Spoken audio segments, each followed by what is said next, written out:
For this episode, we'll be answering paano ba mag-apply ng fiber na prepaid. Prepaid na fiber, so punta ka lang doon sa laptop or sa cellphone, mag-open ka ng web browser, then type ka ng gfiberprepaid.globe.com.ph.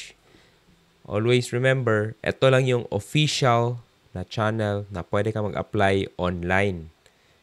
Huwag kang mag-communicate sa other. So, mas maganda kasi pag online mong application. Kasi pag meron kang code na voucher, pwede kang makadiscount.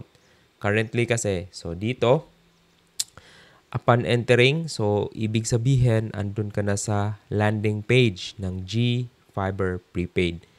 So dito, makikita mo G-Fiber Prepaid. So, meron kang voucher ni Lazada. Ibig sabihin, pwede mong gamitin pagbayad. Online exclusive. So, dito kasi, sa website, kung makikita nyo, naka-discount lang siya ngayon. From 1,499, naging 599 na lang yung installation.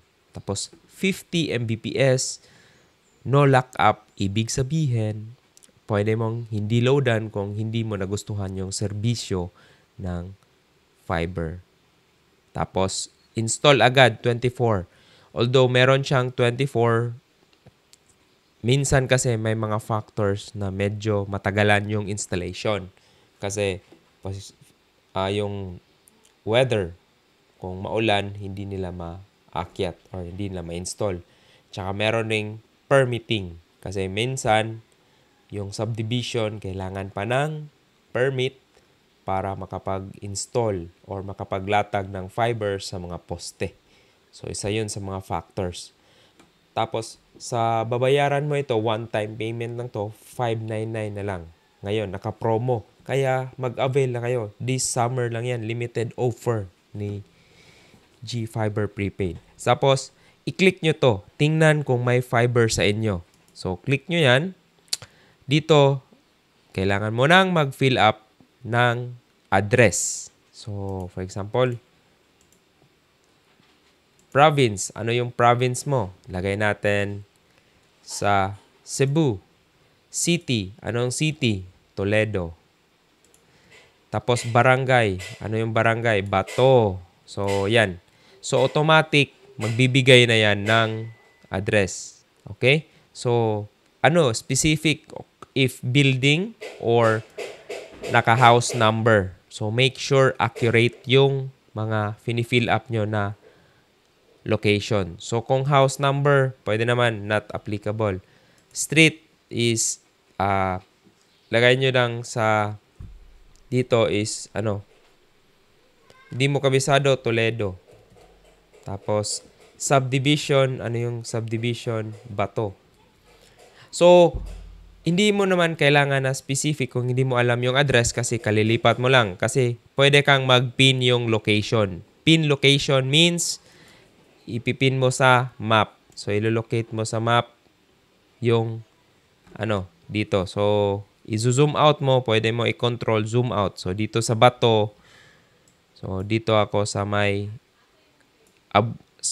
Abuitis Maylins Bake Shop. So, dito ko ipapa-install sa Maylins Bake Shop yung fiber ko. So, sample lang yan. So, ipin nyo yan. So, pag ganyan, na siya? Ibig sabihin, nakapin. Make sure na as much as possible malapit sa landmark sa bahay nyo. So, yan yung pag-check kung merong fiber available sa lugar nyo. Tapos, click nyo lang, check my address. So, hintayin lang natin kung ano yung magiging result. And then, eto. Make sure, so manghihingi sila ng phone number, no? Make sure na valid yung phone number na ibibigay nyo. So, sa case ko, ilalagay natin yung phone number ko. So, yan. Tapos, make sure na valid to ha, tsaka hindi na expired. Huwag nyong pa-expirein. Kasi itong number na to is magiging account number nyo sa Globe One app. Much better if gagamitin nyo is TM or Globe para Madali. Kasi magte-text yan. So, next, after text. Wait.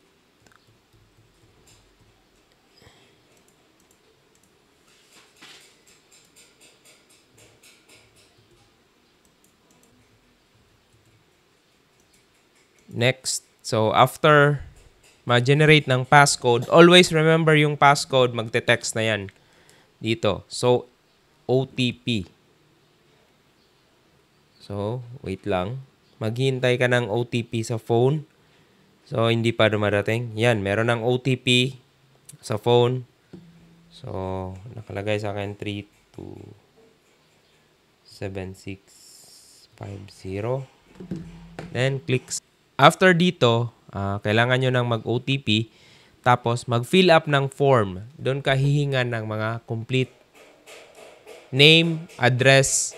Wala nang billing na kailangan dito. Kaya ito yung pinaka-the best na Fiverr application. Mas madali lang siya. Then, confirm ka nang mag-pay. Tapos, magbayad ka ng via GCash. Then, after that, magiging make sure na i-order. And before ka magbayad pala, tips is gamitin mo yung Lazada na voucher para $5.99 na lang yung bayaran mo. Tapos, yun. Ano na siya? Magiging once na mag-succeed yung order, magkakatanggap ka ng SMS tsaka email confirmation dun.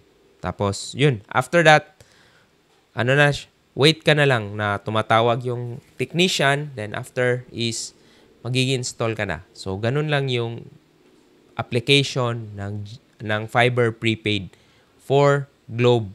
And sana nakatulong itong video na to kasi sa experience ko sa Globe, mas maganda yung connectivity, mas stable when it comes to internet.